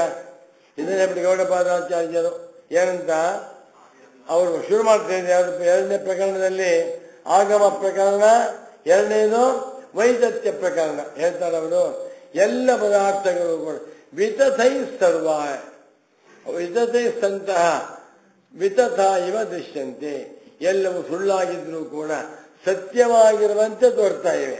ನಿಜವಾಗಿ ನೋಡಿದರೆ ಸ್ವಪ್ನದಲ್ಲಿ ಹೇಗೆಲ್ಲ ಪದಾರ್ಥಗಳು ಸುಳ್ಳು, ಎಚ್ಚರವೂ ಡೀಟ. ಇನ್ನೊಂದು ಅಂಶ ಇವಾಗ, ಎಚ್ಚರ ಕನಸುಗಳ ಪೈಕಿ ಯಾವುದು ಗಟ್ಟಿ ಯಾವುದು ಸುಳ್ಳು? ನಾವೇನು ತಿಳ್ಕೊಂಡಿದ್ದೇವೆ? ಎಚ್ಚರ ಸತ್ಯ, ಕನಸು ಸುಳ್ಳು. ಎಚ್ಚರ ಸತ್ಯವಾಗಿದ್ದರೆ ಕನಸಿಗೂ ಬರಬೇಕಾಗಿತ್ತಲ್ಲ. ಎಚ್ಚರದಿಂದ ಒಂದು ಪಾದರಕ್ಷೆ ತಗೊಂಡೋಗತ್ತ ಎಲ್ಲಿಗೆ? ಎಚ್ಚರದಿಂದ ಒಂದು ಬೋಂಡ ತಗೊಂಡೋಗತ್ತ. ಯಾರೋ ಬೋಂಡ ಕೊಟ್ಟಿದ್ದು ಬಜ್ಜಿ ತುಂಬಾ ಚೆನ್ನಾಗಿದೆ, ನಿದ್ದೆ ಬಂದ್ಬಿಡ್ತು ಕನಸು. ಆ ಕನಸಿಗೆ ಎಚ್ಚರದಿಂದ ಒಂದು ಕೋಡುಬಳೆ ಒಂದು ಬಜ್ಜಿ ತಗೊಂಡೋಗತ್ತ. ಒಳ್ಳೆ ಪೆನ್ಸಿಲ್ ಇದೆ, ಪೆನ್ನು ತುಂಬಾ ಚೆನ್ನಾಗಿ ಬರಿತಾ ಇದೆ, ಜೇಬೆ ಹಾಕೊಂಡೆ ಮರಿಕೊಂಡ, ಯಾರಿಗೂ ಕೊಡಬಾರದು ಕಳ್ತನ ಮಾಡ್ಬಿಡುತ್ತೆ ಅಂತ. ಕನಸಿಗೆ ಹೋದ, ಅಲ್ಲಿ ಬರಿಬೇಕು ಅಂತಾನೆ ಪೆನ್ನೇ ಇಲ್ಲ. ಪೆನ್ ತಂದು ಕೊಡು ಅಂತ ಹೊಡ್ಕೋತಾ ಇದ್ದಾರೆ ಸೈನ್ ಮಾಡಕ್ಕೆ. ಸೈನ್ ಮಾಡಿದ್ರೆ 5 ಲಕ್ಷ ರೂಪಾಯಿ ಕೊಡ್ತಾರೆ ಅವ್ರಿಗೆ ಯಾವುದೋ ವ್ಯವಹಾರದಲ್ಲಿ. ಪೆನ್ನೇ ಇಲ್ಲ. ಜೇಬಲ್ಲೇ ಪೆನ್ ಇದೆಯಲ್ಲ ಅಂದ್ರೆ ಆ ಜೇಬೇ ಇಲ್ಲ.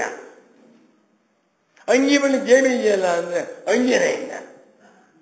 ಅಂಗಿನ ಹಾಕೊಂಡು ಮೈ ಮೇಲೆ ಅಂದ್ರೆ ಈ ಶರೀರವೇ ಇಲ್ಲ. ಹೌದಾ? ಆದರೆ ಶಂಕರಾಚಾರ್ಯ ಗೌಡಪಾದಾಚಾರ್ಯ ಹೇಳ್ತಾನೆ, ಈ ಎಚ್ಚರವು ಎಚ್ಚರಕ್ಕೆ ಮಾತ್ರ ಸೀಮಿತವಾಗಿರುವುದರಿಂದ ಸತ್ಯವಲ್ಲ. ಹೌದಾ? ಎಲ್ಲವೂ ಕೂಡ ಮಿಥ್ಯಾಭೂತವಾದವುಗಳು. ಹೇಗೆ ಗೊತ್ತು ಅಂದ್ರೆ, none of the things from the waking state can enter into your dreaming state. ಇವತ್ತು ಪ್ರಯತ್ನ ಮಾಡಿ, ನೀವು ಎಚ್ಚರದಲ್ಲಿ ಒಂದು 50 ಪದಾರ್ಥ ಪಕ್ಕದಲ್ಲಿ ಇಟ್ಕೊಂಡ್ರಿ, 2,000 ರೂಪಾಯಿ ನೋಟು, 1,000 ರೂಪಾಯಿ ನೋಟು, ಉಂಗುರ ಎಲ್ಲ ಇಟ್ಕೊಂಡ್ರಿ. ಕನಸು ಬಂತು. ಆ ಕನಸಿಗೆ ಯಾವುದಾದ್ರೂ ಬರ್ತಾ ಇದೆಯಾ? ಅಲ್ಲಿ ಏನಾಯ್ತು? ಸುಳ್ಳು. ಏನ್ ಸ್ವಾಮಿ, ನಮ್ಮ ಮನೆ ಮಠ ಹೊಲ ಗದ್ದೆ ಎಲ್ಲವೂ ಎಚ್ಚರ ತೋರ್ತಾ ಇದೆ. ಅದೇ ತರ ಕನಸಿನಲ್ಲಿ ಬೇಕಾದ ಪದಾರ್ಥ ಸಂಪಾದನೆ ಮಾಡಿದ, ಎಚ್ಚರಿಕೆ ಯಾವುದು ಬರ್ತಾ ಇಲ್ಲ. ಇವನು ಪುಟ್ ಕಥೆ ಹೇಳ್ತೀನಿ ಅದಕ್ಕೆ. ಯಾವುದಕ್ಕೆ? ಕನಸಿನಿಂದ ಎಚ್ಚರಕ್ಕೆ ಏನೂ ಬರೋದು ಸಾಧ್ಯವಿಲ್ಲ ಅನ್ನುವುದಕ್ಕೆ ಒಂದು ಕಥೆ. ಸಚ್ಚಿದಾನಂದೇಂದ್ರ ಸರಸ್ವತಿ ಗುರುಗಳು ಹೇಳ್ತಾ ಇದ್ದಂಥ ಕಥೆ. ಒಬ್ಬ ತಂದೆ ತಾಯಿಗಳಿದ್ರು. ಬಡತನ ಅಂದ್ರೆ ಕಡು ಬಡತನ. ಆದರೆ 5 ಜನ ಮಕ್ಕಳು, 5 ಜನ ಗಂಡು ಮಕ್ಕಳಿದ್ರು. ಯಾರೂ ಉಪಯೋಗವಿಲ್ಲ, ಓದ್ಸಕ್ಕಾಗಲಿಲ್ಲ, ಎಲ್ಲ ದೊಡ್ಡ ಮಕ್ಕಳು. ಅದು 5ನೇ ಮಗ ಇದ್ದಲ್ಲ ಸ್ವಲ್ಪ ಬುದ್ಧಿವಂತ. ಅವನ ನಂಬ್ಕೊಂಡು ತಂದೆ ಇವನಿಂದ ನಾವು ಅನುಕೂಲವಾಗುತ್ತಪ್ಪ ಅಂದ್ಕೊಂಡಿದ್ದಾರೆ. 4 ಜನ ಮಕ್ಕಳು ದಡ್ಡರಾಗಿ ಬಿಟ್ಬಿಟ್ರು. ಮದುವೆ ಆಗಲಿಲ್ಲ, ಸಂಪಾದನೆ ಇಲ್ಲ, ಸುಮ್ಮನೆ ಭಾರ, ದಂಡ ಬೆಂಡಿಗೆ ತರ. ಈ 5ನೇ ಮಗ ಇದ್ದಲ್ಲ ಸ್ವಲ್ಪ ಓದ್ತಾ ಇದ್ದಾನೆ, ಬುದ್ಧಿವಂತ, ನಕ್ಕ ಸಂಪಾದನೆ ಮಾಡ್ತಾ ಇದ್ದಾನೆ. ಅವನ ಮೇಲೆ ತಂದೆ ತಾಯಿಗಳಿಗೆ ತುಂಬಾ ವಿಶ್ವಾಸ. ಏನಂತ? ಇವನಿಂದ ನಮಗೆ ಅನುಕೂಲವಾಗತ್ತೆ ಅಂತ. ಒಬ್ರು ಜ್ಯೋತಿಷ್ಕರು ಬಂದ್ಬಿಟ್ರು. ಅವ್ರು ಜಾತಿ ನೋಡಿ ಉಪಯೋಗಿಲ್ಲ, ಯಾಕಂದ್ರೆ 1ನೇ ಮಗ ಉಪಯೋಗ ಇಲ್ಲ, 2 hopeless, 3rd hopeless, 4th hopeless, 5th ಇದ ನೋಡ್ರಿ ಜಾತಕ ಚೆನ್ನಾಗಿದೆ ಅಂದ್ಬಿಟ್ರು. ಅವ್ರಿಗೇನು ಸಂತೋಷವಾಯ್ತು, ಇವನ್ಗೆ ತುಂಬಾ ದುಡ್ಡು ಬರುತ್ತೆ, ಆ ದುಡ್ಡಿನಿಂದ ನಿಮಗೆಲ್ಲ ಅನುಕೂಲವಾಗತ್ತೆ ಅಂತ ಹೇಳ್ಬಿಟ್ಟು ಆ ಜ್ಯೋತಿಷ್ಯ ಮುಂದಕ್ಕೆ ಹೊಟ್ಟೋದ. ಪಾಪ ತಂದೆ ತಾಯಿಗಳಿಗೆ ತುಂಬಾ ನಂಬಿಕೆ. ಆ ಹುಡುಗರು ಎಂಬ ಹೊಳಿತಾ ಇದ್ದ, ನನ್ನಿಂದ ಅನುಕೂಲವಾಗುತ್ತೆ, ಬರುತ್ತೆ, ಲಾಟ್ರಿ ಬರುತ್ತೆ ನನಗೇನು ತಿಳ್ಕೊತಾ ಇದ್ದ. ಒಂದು ದಿವಸ ಎಲ್ಲ ಸೇರಿದ್ದಾರೆ, ಅಣ್ಣ ತಮ್ಮ ಆಮೇಲೆ ತಂದೆ ತಾಯಿಗಳು ಕೃಷಿ ಮಾಡಿದ. ನಾನು ಒಂದು ಲಾಟ್ರಿ ಟಿಕೆಟ್ ತಗೊಂಡೆ, ಆಮೇಲೆ ತಗೊಂಡು ವೆಂಕಟೇಶ್ ಹರಕೆ ಮಾಡ್ಕೊಂಡ್ಬಿಟ್ಟೆ. ವೆಂಕಟೇಶ್ವರ ನನಗೆ 10 ಕೋಟಿ ರೂಪಾಯಿ ಫಸ್ಟ್ ಪ್ರೈಸು. 10 ಕೋಟಿ ರೂಪಾಯಿ ಬಂದ್ಬಿಟ್ಟೆ, ನನಗೆ 100 ರೂಪಾಯಿ ಹಾಕ್ಬಿಡ್ತೀನಪ್ಪ. ಅರ್ಥ ಮಾಡಿಕೊಂಡೆ. ಒಂದು ದಿನ ಪೂಜೆ ಮಾಡ್ತಾ ಇದ್ದೆ ವೆಂಕಟೇಶ್ವರನಿಗೆ. ದಿನ ಪೂಜೆ ಮಾಡ್ತಾ ಇದ್ದೆ, ನನಗೆ ರಾತ್ರಿ 10 ಕೋಟಿ ಬಂದ್ಬಿಡ್ತು ಅಂದ. ತಂದೆ ತಾಯಿಗಳಿಗೆ ಏನಾಯ್ತಮ್ಮ? ಅಲ್ಲ, ಸಂತೋಷ ಆಯ್ತು. ಆ ಜ್ಯೋತಿಷ್ಕರು ಹೇಳಿದ್ರು ಆ ಮಾತು. 10 ಕೋಟಿ ಮೇಲೆ ರಾತ್ರಿ ಬಂತು. ಆಮೇಲೆ ಯೋಚನೆ ಮಾಡಿದೆ, 10 ಕೋಟಿನಲ್ಲಿ 4 ಜನ ಅಂತ ಬಂದಿದ್ದಾರೆ, 2 ಕೋಟಿ ಕೊಟ್ಬಿಡೋದು. ಅಮ್ಮಗೊಂದು ಕೋಟಿ ಮನೆ, ಅಪ್ಪಗೊಂದು ಕೋಟಿ, 4 ಕಾರ್ ತಗೊಂಡ್ಬಿಟ್ಟು ಸೈಜ್ ಮಾಡ್ಬಿಟ್ಟು ಎಲ್ಲ ಪ್ಲಾನ್ ಮಾಡ್ಕೊಂಬಿಟ್ಟ. ಹೇಳ್ತಾ ಇದ್ದಾರೆ, ನಾನು ಪ್ಲಾನ್ ಮಾಡಿದೆ ಬಲೆ ಸಂತೋಷ ಆಯ್ತಪ್ಪ. ಆಮೇಲೆ ಏನ್ ಕೇಳ್ತಾ ಇದ್ದಾರೆ, ಜನರೆಲ್ಲ ಸೇರಿದ್ದಾರೆ. 10 ಕೋಟಿ ರೂಪಾಯಿ ರಾತ್ರಿ ಹೊಡೆದ್ಬಿಡ್ತಾ ಅವನಿಗೆ. ಇನ್ನೇನ್ ಬೇಕು ಸರ್? ಆಮೇಲೆ ದುಡ್ಡು ತರಬೇಕು, ಬ್ಯಾಂಕಿಗೆ ಹೋದೆ, ಚೆಕ್ ಕೊಟ್ಟೆ, ದುಡ್ಡು ಕೊಡ್ತಾ ಇದ್ರು. ಎಚ್ಚರ ಹೋಯ್ತು ಅವನ್ನ. ಏನಾಯ್ತು? ಸೇರಿ ಅಯ್ಯೋ ನಿನ್ ತಲೆ ಕನಸೇನೋ? ಕನಸು ಅಂದ. ಎದ್ ಬಂತ ಅವನಿಗೆ? 10 ಕೋಟಿ ರಾತ್ರಿ ಹೊಡಿತು, ಹಂಚಿಬಿಟ್ಟ. ಸೈಟ್ ಜಯನಗರ ಸೈಟು, ಮಲ್ಲೇಶ್ವರಾಮನ ಸೈಟು, ಬಾಂಬೆ ಸೈಟು, ಯಾರಪ್ಪನ ದುಡ್ಡು. ಆಮೇಲೆ ದುಡ್ಡು ತಗೋಬೇಕು ಅಂತ ಹೋದಂತೆ ಪ್ರೈಮ್ ಮಿನಿಸ್ಟರ್ ಕೈನಿಂದ. ಎಚ್ಚರ ಹೋಯ್ತು ಅಂತ. ಎಚ್ಚರ ಆಯ್ತು ಅಂದ್ರೆ ಎಷ್ಟು ದುಡ್ಡು ಬಂತು ಅವನಿಗೆ? ಎಷ್ಟು ಬಂತು? ಯಾಕೆ? ಆದ್ದರಿಂದ ಎಚ್ಚರದಲ್ಲಿ ಹೇಗೆ ಕಾಣುವಂತಹ ಪದಾರ್ಥ ಕನಸಿಗೆ ಬರ್ತಾ ಇಲ್ವೋ, ಕನಸಿಂದು ಬರ್ತಾ ಇಲ್ಲ. ಸ್ವಾರಸ್ಯ ಏನ್ ಗೊತ್ತಾ? ಎಚ್ಚರ ಬಂದಾಗ ಕನಸಿಲ್ಲ, ಕನಸು ಬಂದಾಗ ಎಚ್ಚರವಿಲ್ಲ. ನಾನು ಮಾತ್ರ ಕಾನ್ಸ್ಟೆಂಟ್. ಎಚ್ಚರ ಬಂದರೂ ನಾನಿದ್ದೇನೆ, ಎಚ್ಚರ ಹೋದರೂ ನಾನಿದ್ದೇನೆ, ಸ್ವಪ್ನ ಬಂದರೂ ನಾನಿದ್ದೇನೆ, ಸ್ವಪ್ನ ಹೋದರೂ ನನ್ನ ಸ್ವರೂಪದಲ್ಲಿ ಮಾತ್ರ ಯಾವ ಬದಲಾವಣೆಗಳು ಇಲ್ಲ. ಸುಷುಪ್ತಿಗೆ ಹೋದಾಗ ಎಚ್ಚರವೂ ಇಲ್ಲ, ಕನವೂ ಇಲ್ಲ, ಎರಡೂ ಕಲ್ಪಿತ ಅಂತ ಆದಾಗಲೂ ನಾನು ಮಾತ್ರ ಅದನ್ನು ನೋಡ್ತಾ ಇದ್ದೇನೆ. ಈಗ ಅರ್ಥ ಮಾಡಿಕೊಂಡಾಗ ಎಚ್ಚರದಲ್ಲಿ ತೋರುತ್ತಿರುವ ಎಲ್ಲ ಪದಾರ್ಥಗಳು ಕೂಡ ಎಚ್ಚರಕ್ಕೆ ಮಾತ್ರವೇ ಕಟ್ಟು ಬಿದ್ದಿರುವುದರಿಂದ, ಎಚ್ಚರದಿಂದ ಕನಸಿಗೆ ಒಂದೂ ಪದಾರ್ಥ ಬಾರದಿರುವುದರಿಂದ ಇದನ್ನ ಪರಮಾರ್ಥ ಅಂತ ತಿಳ್ಕೋಬೇಡ. ಗೌಡಪಾದಾಚಾರ್ಯ ಹೇಳ್ತಾರೆ, ಸ್ವಪ್ನ ಜಾಗರಿತೆ ಸ್ಥಾನೇ ಹೇಕಮಾಡು ಮನೀಷಿನಃ. ರಾಮ್ ರಾಮ್ ರಾಮ್ ರಾಮ. ಗೌಡಪಾದಾಚಾರ್ಯರ ಮಾತು. ಸ್ವಪ್ನ ಜಾಗರಿತೆ ಸ್ಥಾನೆ, both the waking and the dream state are equal. ಏನ್ ಹಾಗಂದ್ರೆ ಲಕ್ಷ್ಯ ಬಿಡ್ಕೆ, ಸ್ವಪ್ನ ಮತ್ತು ಎರಡು ಒಂದೇ ಕಣಯ ಅಂದ್ರು. ನೀನ್ ಕನಸನ್ನ ಸುಳ್ಳು ಅಂತ ಹೇಳುವುದಾದರೆ ಎಚ್ಚರವನ್ನು ಸುಳ್ಳು ಅಂತ ಒಪ್ಕೊ. ಎಚ್ಚರ ಸತ್ಯ ಅಂತ ಹೇಳುವುದಾದರೆ ಕನಸನ್ನು ಸತ್ಯ ಅಂತ ಒಪ್ಕೊ. ಯಾಕೆಂದ್ರೆ ಎಚ್ಚರವಿದ್ದಾಗ ಕನಸಿಲ್ಲ, ಕನಸಿದ್ದಾಗ ಎಚ್ಚರವಿಲ್ಲ. ಎರಡೂ ಅವಸ್ಥೆಗಳು ಬರುತ್ತವೆ, ಇರುತ್ತವೆ, ಹೋಗುತ್ತವೆ. ನೀನ್ಯಾರು? ಸಾಕ್ಷಿ. ಇದು ಜ್ಞಾನಿಯ ನಿಶ್ಚಯ ಜ್ಞಾನ. ಬ್ರಹ್ಮಜ್ಞಾನಿಯ ದೃಷ್ಟಿಯಿಂದ ಹೇಗೆ ಕನಸಿನಲ್ಲಿ ತೋರುತ್ತಿದ್ದ ಪ್ರಮಾತ್ರ, ಪ್ರಮಾಣ, ಪ್ರಮೇಯಗಳು ಸುಳ್ಳೋ, ಅದೇ ರೀತಿಯಲ್ಲಿ ಎಚ್ಚರದಲ್ಲಿ ತೋರುತ್ತಿರುವ ಪ್ರಮಾತ್ರ, ಪ್ರಮಾಣ, ಪ್ರಮೇಯಗಳು ಆಧ್ಯಾತ್ಮಿಕ ಪ್ರಪಂಚ, ಯಜ್ಞ, ಯಾಗ, ಹೋಮ, ಹವನ, ಜನ್ಮಾಂತರ, ಲೋಕಾಂತರ, ದೇವರು ಎಲ್ಲವೂ ಕೂಡ ಎಚ್ಚರಕ್ಕೆ ಮಾತ್ರ ಸೀಮಿತವಾಗಿದ್ದು ಕನಸಿಗೆ ಬರದೇ ಇರುವುದರಿಂದ ಇದನ್ನು ಸುಳ್ಳು ಅಂತ ತಿಳ್ಕೊ. ಮತ್ತು ಸುಷುಪ್ತಿ ಅಂತ ಹೇಳ್ತಾ ಇದೀವಲ್ಲ, ಯಾವುದು ಇಲ್ಲ ಇದೆ. ಎಚ್ಚರದ ಗಂಟಾಗಲಿ ಕನಸಿನ ಗಂಟಾಗಲಿ ತೆರೆದಿದ್ದೆಯಲ್ಲಿ ಉಂಟಾ? ಇಲ್ಲ ಅಂತಾದ್ಮೇಲೆ ಅದು ಸುಳ್ಳು ಅಂತಾಯಿತು. ಸುಷುಪ್ತಿ ಎಚ್ಚರದಲ್ಲಿಲ್ಲ, ಎಚ್ಚರ ಸುಷುಪ್ತಿಯಲ್ಲಿಲ್ಲ, ಸುಷುಪ್ತಿಯಲ್ಲಿ ಕನಸಿಲ್ಲ, ಕನಸಲ್ಲಿ ಸುಷುಪ್ತಿ ಇಲ್ಲ. ಮೂರು ಅವಸ್ಥೆಗಳು ಕೂಡ ಬಂದು ಇದ್ದು ಹೋಗ್ತಾ ಇವೆ. ಆದರೆ ನಾನು ಬಂದದ್ದನ್ನು, ಇದ್ದದ್ದನ್ನು, ಹೋದದ್ದನ್ನು ಸಾಕ್ಷ್ಯ ರೂಪದಿಂದ ಬೆಳಗುತ್ತಾ ತಾನಾಗಿದ್ದೇನೆ.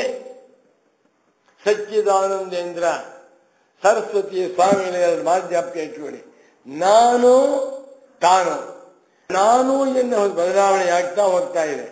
ಎಷ್ಟು ನಾನಾಗಿ ಇವತ್ತಿನವರೆಗೆ ಎಚ್ಚರದಲ್ಲಿ ನಾನು ಮಗುವಾಗಿದ್ದೆ, ನಾ ಹುಡುಗನಾದೆ, ನಾ ಯುವಕನಾದೆ, ನಾ ಗೃಹಸ್ಥನಾದೆ, ನಾ ತಂದೆಯಾದೆ ಅಂತ ಹೇಳ್ತಾ ಇದ್ದೀವಲ್ಲ, ಬದಲಾವಣೆ ಆಗ್ತಾ ಇದೆ. ಇಷ್ಟೆಲ್ಲ ನಾನುಗಳ ಬದಲಾವಣೆ ಆಗುತ್ತಿದ್ದರೂ ಈ ಎಲ್ಲ ಬದಲಾವಣೆಗಳನ್ನು ಬೆಳೆದುತ್ತಿರುವ ತಾನು ಅಂತಂದಿದೆಯಲ್ಲ, ಆ ತಾನಿಗೆ ಸಾಕ್ಷಿ ಅಂತ ಹೇಳಿದರು. ಅದೇ ಬ್ರಹ್ಮ ಸ್ವರೂಪ.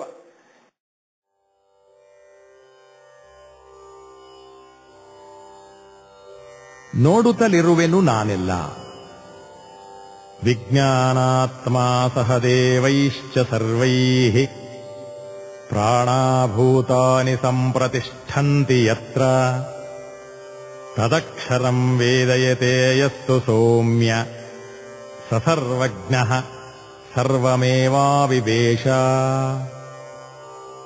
ಪ್ರಶ್ನೆ ಪರಿಪ್ರಶ್ನೆಯಿಂದಲೇ ಪ್ರಾರಂಭವಾಗುವುದರಿಂದ ಪ್ರಶ್ನೋಪನಿಷತ್ತು ವಿಚಾರ ಪ್ರಧಾನ. ವೇದಾಂತದಲ್ಲಿ ಆತ್ಮನ ಬಗ್ಗೆ ಎಲ್ಲ ಪ್ರಶ್ನೆಗಳಿಗೂ ಅನುಭವದಲ್ಲಿ ನೆಲೆನಾಟುವಂತೆ ಉತ್ತರ ಲಭ್ಯ.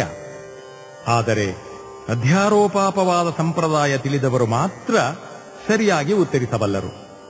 ಈ ಹಾಡು ಅವಸ್ಥಾತ್ರಯ ವಿಚಾರ ಮಾಡುತ್ತಾ ಅಕ್ಷರ ತತ್ವವನ್ನು ಅನ್ವೇಷಿಸುತ್ತಿದೆ. ಇಡೀ ಪ್ರಪಂಚವು ತನ್ನಿಂದಲೇ ಹುಟ್ಟಿ ಇದ್ದು ಮಾಯವಾಗುತ್ತಿದೆ. ತನ್ನ ಕನಸಿಗೂ ಈ ಎಚ್ಚರಕ್ಕೂ ಯಾವ ವ್ಯತ್ಯಾಸವೂ ಇಲ್ಲ. ಈ ಅರಿವನ್ನು ತೆಗೆದು ಹಾಕುವ ಮತ್ತೊಂದರಿವಿಲ್ಲ. ಅದನ್ನೇ ನೋಡುತ್ತಲಿರುವೆನು ನಾನೆಲ್ಲ.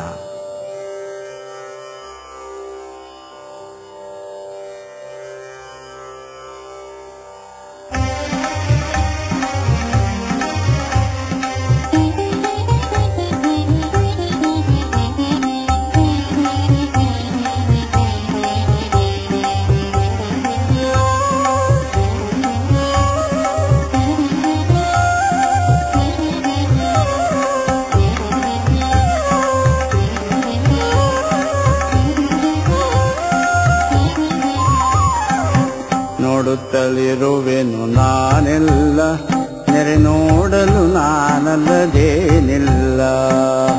ನೋಡುತ್ತಲಿರುವೆನು ನಾನೆಲ್ಲ, ನೆರೆ ನೋಡಲು ನಾನಲ್ಲದೇನಿಲ್ಲ. ನೋಡುವ ನನ್ನೊಳು ಮೂಡಿ ಮುಳುಗಿ ತೇಲಾಡುತ್ತಲಿರುವುದು ಜಗವೆಲ್ಲ. ನೋಡುವ ನನ್ನೊಳು ಮೂಡಿ ಮುಳುಗಿ ತೇಲಾಡುತ್ತಲಿರುವುದು ಜಗವೆಲ್ಲ. ನೋಡುತ್ತಲಿರುವೆನು ನಾನೆಲ್ಲ, ನೆರೆ ನೋಡಲು ನಾನಲ್ಲದೇನಿಲ್ಲ. ನೆರೆ ನೋಡಲು ನಾನಲ್ಲದೇನಿಲ್ಲ.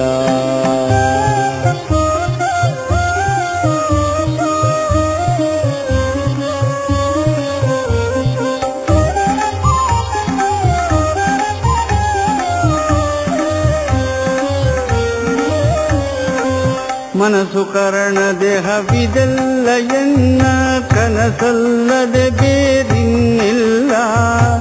ಮನಸ್ಸು ಕರಣ ದೇಹವಿದೆಲ್ಲ ಎನ್ನ ಕನಸಲ್ಲದೆ ಬೇರಿನ್ನಿಲ್ಲ. ಮನಸ್ಸು ಮಾತುಗಳ ಮೀರಿರುವೆನ್ನಯ ಘನತೆಗೆ ಕುಂದು ಕೊರತೆ ಇಲ್ಲ. ಮನಸ್ಸು ಮಾತುಗಳ ಮೀರಿರುವೆನ್ನಯ ಘನತೆಗೆ ಕುಂದು ಕೊರತೆ ಇಲ್ಲ. ನೋಡುತ್ತಲಿರುವೆನು ನಾನೆಲ್ಲ, ನೆರೆ ನೋಡಲು ನಾನಲ್ಲದೇನಿಲ್ಲ. ನೆರೆ ನೋಡಲು ನಾನಲ್ಲದೇನಿಲ್ಲ.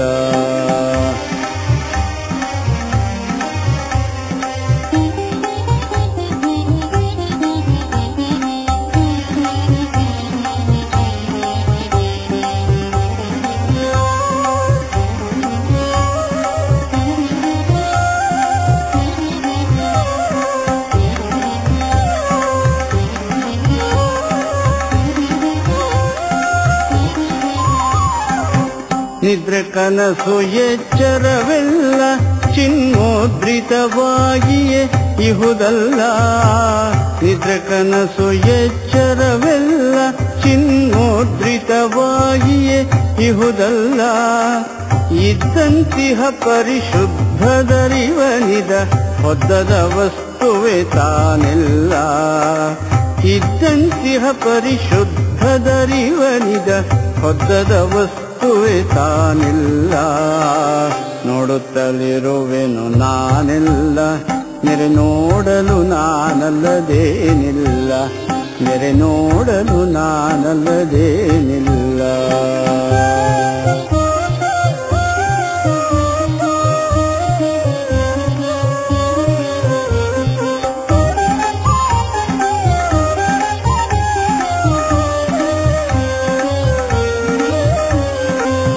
ಕಾರ್ಯಕಾರಣ ಜಗವೆಲ್ಲ ಸಂಸಾರವಿದನು ಬಿಟ್ಟೇನಿಲ್ಲ.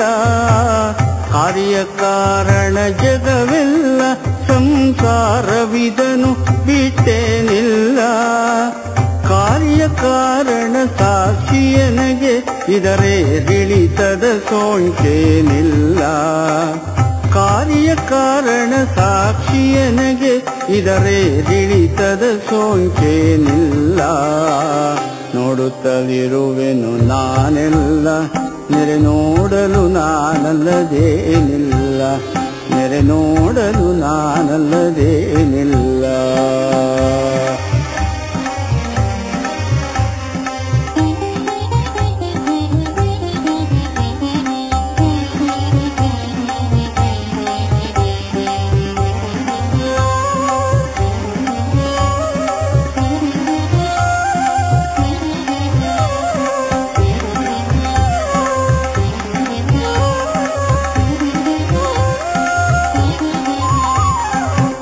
ಅರಿವನರಿವ ಪೆರತರಿವಿಲ್ಲ, ಈ ಅರಿವೆ ನಾನು ಮರೆಯಲು ಸಲ್ಲ. ಅರಿವನರಿವ ಪೆರತರಿವಿಲ್ಲ, ಈ ಅರಿವೆ ನಾನು ಮರೆಯಲು ಸಲ್ಲ. ಅರಿಯುವ ಕರೆ ಕರೆ ಇಲ್ಲದಿರುವ ಬರೀ ಅರಿವು ಶಂಕರನು ಬೇರಲ್ಲ. ಅರಿಯುವ ಕರೆ ಕರೆ ಇಲ್ಲದಿರುವ ಬರೀ ಅರಿವು ಶಂಕರನು ಬೇರಲ್ಲ. ನೋಡುತ್ತಲಿರುವೆನು ನಾನೆಲ್ಲ, ನೆರೆ ನೋಡಲು ನಾನಲ್ಲದೇನಿಲ್ಲ. ನೆರೆ ನೋಡಲು ನಾನಲ್ಲದೇನಿಲ್ಲ. ನೆರೆ ನೋಡಲು ನಾನಲ್ಲದೇನಿಲ್ಲ.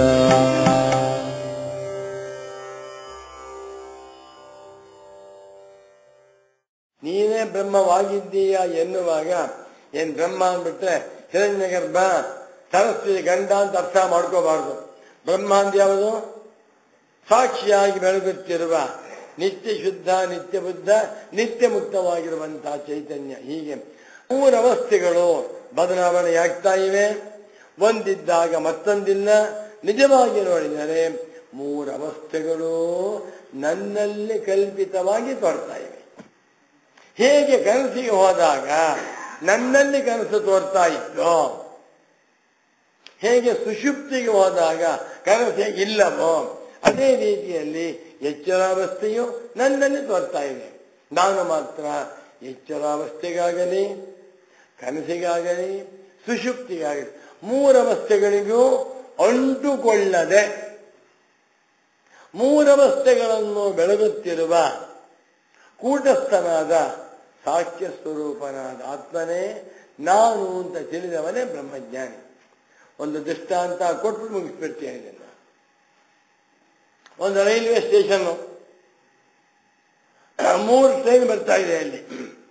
ಬೆಳಿಗ್ಗೆ 10 ಗಂಟೆ ಒಂದು ಟ್ರೈನ್ ಬರುತ್ತೆ ಮದ್ರಾಸಿನಿಂದ, ಇನ್ನೊಂದು ಟ್ರೈನ್ ಮೈಸೂರಿನಿಂದ ಬರುತ್ತೆ ಮಧ್ಯಾಹ್ನ 3 ಗಂಟೆಗೆ, ಇನ್ನೊಂದು 6 ಗಂಟೆಗೆ ಕೋಲಾರದಿಂದ ಟ್ರೈನ್ ಬರುತ್ತೆ.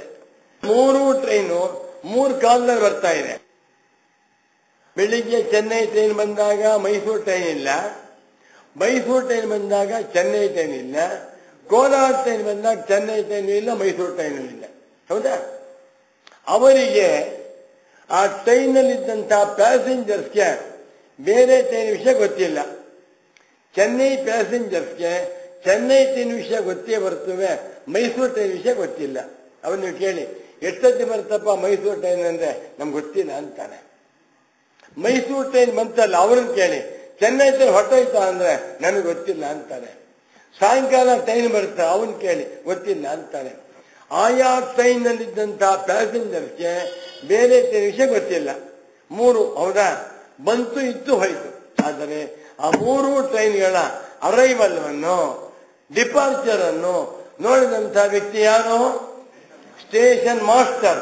ಅವನು ಹೇಳ್ತಾನೆ 10 ಗಂಟೆ ಬರಬೇಕಾಗಿತ್ತು, 10 ಗಂಟೆ 5 ನಿಮಿಷಕ್ಕೆ ಬಂತು, ರಿಕಾರ್ಡ್ ಮಾಡ್ದ. ಆದರೆ ಅವನು ಆ ಟ್ರೈನ್ ಹೋಗಲಿಲ್ಲ. ಆ ಟ್ರೈನ್ ಅವನು ಹೊರಟೋಗಿ ಬಿಟ್ಟಿದ್ದಿದ್ರೆ ಅಲ್ಲೇ ಕೂತ್ಯಾನೆ. ಮಧ್ಯಾಹ್ನ 3 ಗಂಟೆ ಟ್ರೈನ್ ಬಂತು, ಬರ್ಕೊಂಡ ರಿಕಾರ್ಡ್ ಮಾಡ್ದ. ಸಾಯಂಕಾಲ 3 ಟ್ರೈನ್ ಬರುವುದನ್ನು, ನಿಂತಿದ್ದನ್ನು, ಹೊರಟದ್ದನ್ನು ರಿಕಾರ್ಡ್ ಮಾಡ್ತಾ ಗುಂಡ್ಗಳಿಂದ ಇದ್ದಾರ. ಹೌದಾ, ಅವನಿಗೆ ಗೊತ್ತಾಗ್ತಾ ಇದೆ. ಅದೇ ರೀತಿಯಲ್ಲಿ ಸ್ವಪ್ನಾಂತಂ ಜಾಗರಿತಾಂತಂಚ ಉಭೌ ಏನಾನು ಪಶ್ಯತಿ. ಎಚ್ಚರವನ್ನು, ಕನಸನ್ನು, ಸುಷುಪ್ತಿಯನ್ನು 3 ಅವಸ್ಥೆಗಳನ್ನು ಬೆಳಗುತ್ತಿರುವ ಆತ್ಮ ಇದ್ದಾನಲ್ಲ, ಅವನ ದೃಷ್ಟಿಯಿಂದ ಅವಸ್ಥೆಗಳೇ ಇಲ್ಲ. ಆತ್ಮನ ಹೆಸರು ಗೊತ್ತಾ? ನಿರವಸ್ಥ, ಅವಸ್ಥಾರಹಿತ. 3 ಅವಸ್ಥೆಗಳನ್ನ ಅಧ್ಯಾರೋಪ ಮಾಡಿ ಒಂದನ್ನು ಕಳೆದು ಕೊನೆ ಹೇಳ್ತಾ ಇದ್ದಾನೆ. ಆತ್ಮ ಇದ್ದಾನೆ ಶಾಂತಂ ಶಿವಮಚ್ಯುತಂ, ಶಾಂತಂ ಶಿವಮದ್ವೈತಂ, ಶಾಂತಂ ಕೂಟಸ್ಥ ನಿತ್ಯಂ ಬ್ರಹ್ಮಾಮಸ್ಮಿ. ಹೀಗೆ ಅವಸ್ಥಾತ್ರಯಾನುಭವ ಎಲ್ಲರಿಗೂ ಇದೆ, ಯಾರು ವಿಚಾರವೇ ಮಾಡಿಲ್ಲ. ಇದನ್ನು ವಿಚಾರ ಮಾಡಿ ಬ್ರಹ್ಮಜ್ಞಾನಿಗಳು ಆತ್ಮಸ್ವರೂಪವನ್ನ ತಿಳಿಸಿದ್ದಾರೆ. ಗುರುಗಳ ಅನುಗ್ರಹದಿಂದ ಇಂಥ ವಿಚಾರವನ್ನ ಆಳವಾಗಿ ಚಿಂತನೆ ಮಾಡಿ ನಾವೆಲ್ಲರೂ ಕೂಡ ಅವಸ್ಥಾತ್ರಯ ಸಾಕ್ಷಿಯಾಗಿರುವ, ಅವಸ್ಥಾತ್ರಯ ರಹಿತವಾಗಿರುವ ಆತ್ಮನೇ ನಾನು ಅಂತ ತಿಳಿದು ಕೃತಾರ್ಥರಾಗುವಂತೆ ಆಗಲಿ ಅಂತ ತಿಳಿಸುತ್ತಾ ಉಪನ್ಯಾಸವನ್ನ ಸಂಪನ್ನಗೊಳಿಸುತ್ತಿದ್ದೇನೆ. ಓಂ ಶಾಂತಿ ಶಾಂತಿ ಶಾಂತಿ.